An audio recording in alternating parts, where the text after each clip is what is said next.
Hello class 8 students, welcome back to the Smart Learning channel. So today we are going to continue this chapter number 10, reaching the age of adolescence. Yes, so today we are going to study about the nutrition needs of the adolescents. What are the nutrition that the adolescents should take for their healthy growth?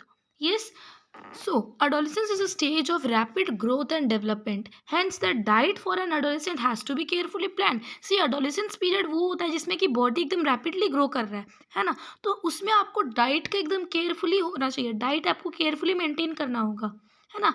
You have already learn what a balance diet is. Balance diet आप बहुत ही junior classes में पढ़ चुके हो कि what you mean by balance diet. So balance diet means the meals includes proteins, carbohydrate, fats and vitamins in requisite proportion. Requisite proportions means आपको ये जो कार्बोहाइड्रेट, फैट्स, विटामिन्स, मिनरल्स, ये सबको आपको एडिक्वेट प्रोपोर्शन में लेना है. मीन्स सबको जितना चाहिए उतना ही आपको लेना होगा. ये सारे चीज़ आपको अपने मील में इंक्लूड करना होगा. Yes, our Indian meal of roti or rice, dal that is pulses and vegetable is a balanced meal. जो हम लोग का इंडियन मील है, रोटी, राइस, दाल, वेजिटेबल्स, ये क्या है? बैलेंस्ड मील है. इसमें कार्बोहाइड्रेट है, प्रोटीन है, फैट्स है, विटामिन्स है, मिनरल्स है.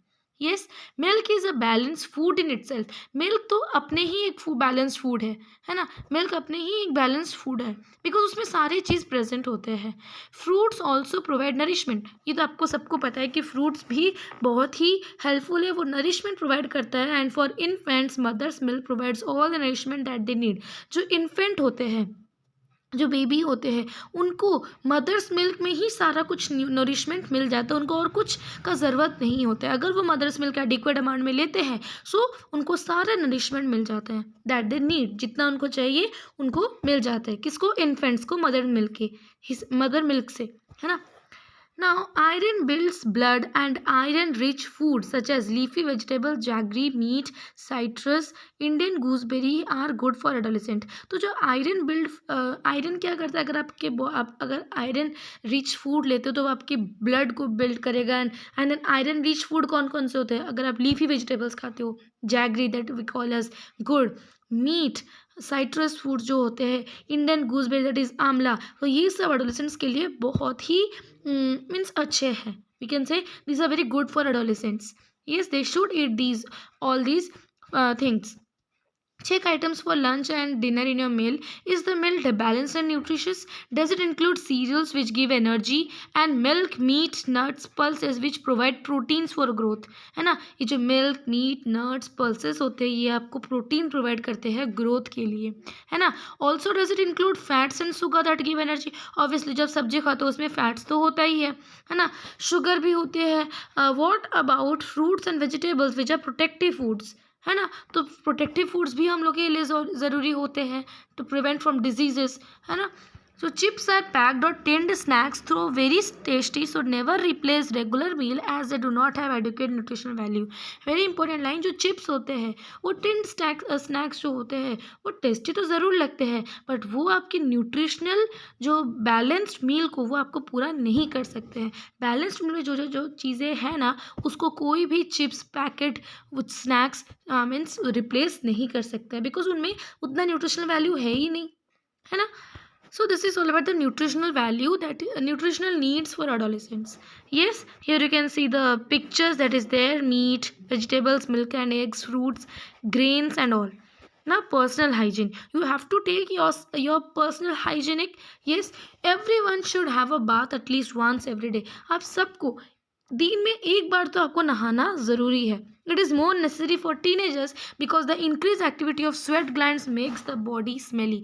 ये स्पेशली टीनेजर्स के लिए नेसेसरी है. सी बिकॉज टीनेजर्स में हमने पढ़ा था कि इसमें स्वेट ग्लैंड्स या मीन्स बहुत ही ज़्यादा अमाउंट में वो अपना सिक्रीशन करता है. तो सिक्रीशन करेंगे मतलब पसीना आएगा तो उसमें क्या होगा? बॉडी स्मेली, बॉडी से स्मेल आएगा. तो इसलिए you have to take a bath at least once every day. Yes, all parts of the body should be wash and clean every day. हर दिन आपको अपने सारे बॉडी पार्ट्स को अच्छी तरह से वॉश करना है, क्लीन करना है. If cleanness is not maintain there are chances of catching bacteria infection. ये जो इन्फेक्शन होते हैं वो क्यों होते हैं? बिकॉज ऑफ योर मीन्स अगर आप उसको क्लीननेस को मेंटेन नहीं करोगे सो ऑब्वियसली बैक्टीरिया इन्फेक्शन होगा. है ना. Girls should take special care of cleanness during the time of menstrual flow के टाइम में तो गर्ल्स को ज़्यादा केयर करना पड़ता है अपना, है ना. They should keep track of their menstrual cycle and be prepared for the onset of menstruation. उनको अपने ट्रैक को पकड़ना होगा, कब मेंस्ट्रुअल साइकिल आएगा उसके लिए उसको पूरा वो गर्ल्स को एकदम प्रिपेयर रहना पड़ेगा, है ना. उनको यूज सैनिटरी नैपकिन और क्लीन होममेड पैड्स है तो सैनिटरी नैपकिन आपको यूज़ करना होगा और पैड्स को चेंज करना होगा after every 4 to 5 hours as per the requirement के हिसाब से 4 to 5 आवर्स में आपको पैड्स चेंज करने होंगे. तो these are some physical hygienic that you should have, है ना.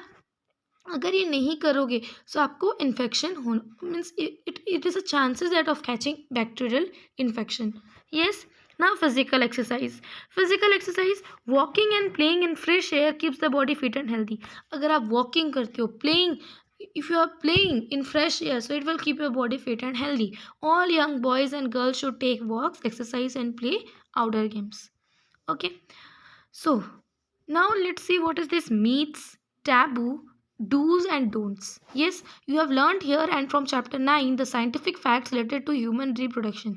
There are many wrong nations which you should not now be able to discard as informed adolescents. Yes, for example, ये जो society है उसमें बहुत से मीथ्स और टैबूज होते हैं. There are myths and taboos regarding bodily changes that adolescent experience. Some of these are given below. तो जैसे कि ये जो मीथ्स है, टैबू है, जो कि एकदम सच नहीं है फिर भी इसको माना जाता है.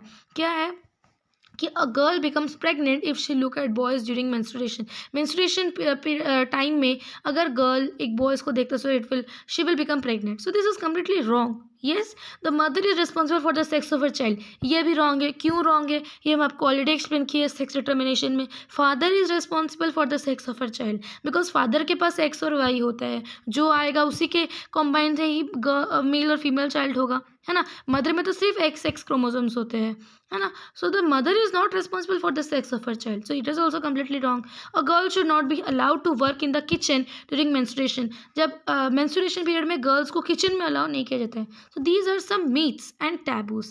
Yes, we should discard them. Okay.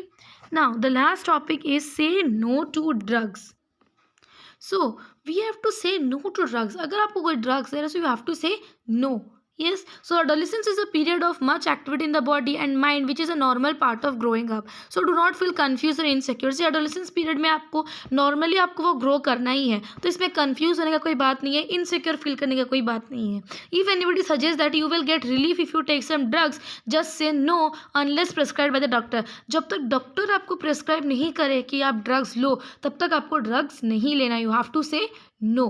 Yes, drugs are addictive होते हैं. एक बार लोगे तो आपको बार बार लेने का मन करेगा. If you take them once you feel like taking them again and again. Yes, they harm the body in the long run. They ruin health and happiness.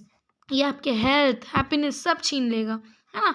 So you must have heard about AIDS which is cause by dangerous virus HIV. तो AIDS के बारे में तो आप सबने सुना होगा. ये किसके मीन्स वजह से कॉज होता है? Dangerous virus named HIV.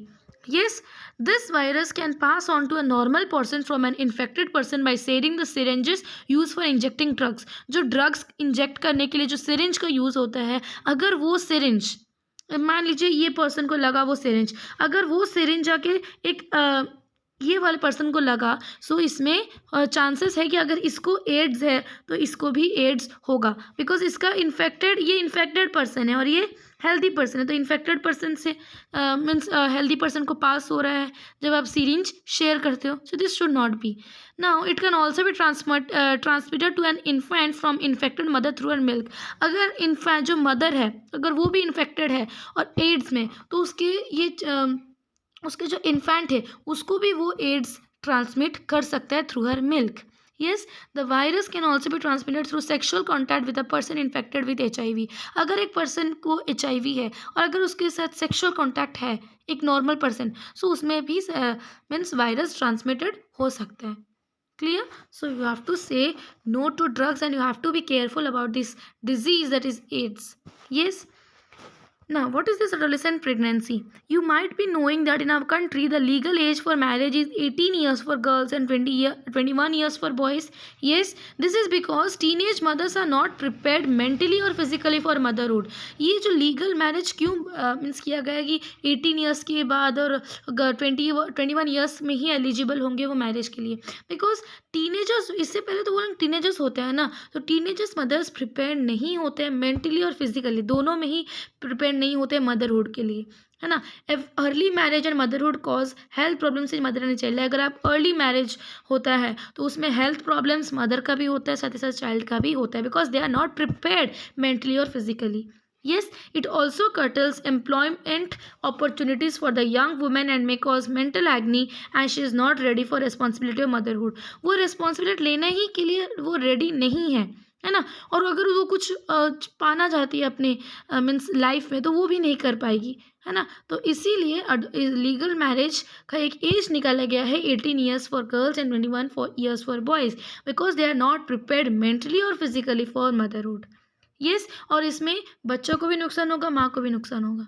Yes, so here we have completed this chapter 10, reaching the age of adolescence. I hope that you have all understood this chapter nicely. If you have any doubt, any query related to this chapter, you are free to ask me in the comment section. Yes, so in the next video we are going to um, do the exercise part of this chapter. Okay, and if you like this explanation, then share to your friends, and new to my channel, then subscribe it and like this video. Okay, thank you so much, students.